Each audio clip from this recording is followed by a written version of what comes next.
His face was just like, are you an idiot? I think this is the moment that kind of changed my life. I panicked, I choked, everything I learned and knew went out the window. So a while back, I got an email from an unnamed large tech company in Seattle asking for an interview. At that point, I've been studying for coding interviews for maybe about 2 months. So of course I emailed back and said, yeah, I'll take it. And this is where weird things started happening. I got on the call with the engineering manager, and the first thing he said was, so you know Java, right? I did not. I was a little confused, but I explained most of my experience was in JavaScript actually. And he was a little bit confused too, but he said, you should just interview anyway. It was a little bit weird, but okay. So I went on with it. Regardless though, I was pretty excited. This is my first interview with a big company that interviews with leak code style questions. So I took a phone screen, it was pretty easy, and they moved me on to the on-site. I was pretty nervous, but I wanted to give myself every possible opportunity to pass this interview. So I scheduled it a month in advance. I set up a schedule perfectly planned out for the month. I requested the interview be on Monday so I could study the whole weekend for it. I asked them to fly me out early on Sunday so I wouldn't have to deal with any flight lags or flight delays. And this is where things kind of started to fall apart. So I fly in on Sunday and it looks like normal Seattle weather. Gray, it's depressing, it's raining, but I kind of liked it. I was prepared, I was determined, I was going to do more studying. No rain was going to bother me that day. The night before, I just had this looming anxiety about how my performance will be, how I didn't want to embarrass myself, how it's okay for me to fail. I was rolling around in bed for literally hours until at 1 a.m. I took a melatonin to go to sleep. Massive mistake. I fell asleep, but when I woke up, I felt like I was hungover.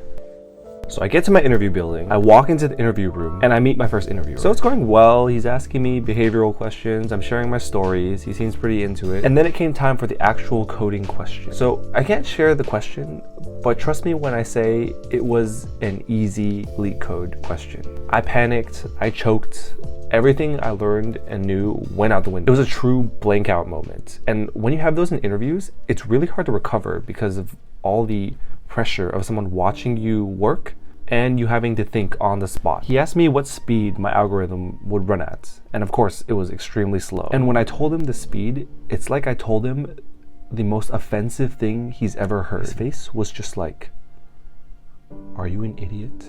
And things were not looking good for the rest of the day. Anyway, he seemed completely uninterested in anything else I had to say, so eventually he left the room and the next interviewer came in. The next interview was nicer overall, but he gave me an interview question and he seemed very uninterested in what I was actually doing while I was on the whiteboard. I asked questions and he wasn't really paying attention. He was mostly staring at my resume for the entire time I was doing the coding question. And at some point, I kind of come to a working solution. And finally, he looks up and he asks, so why are you interested in this position? You know we only write Java here, right?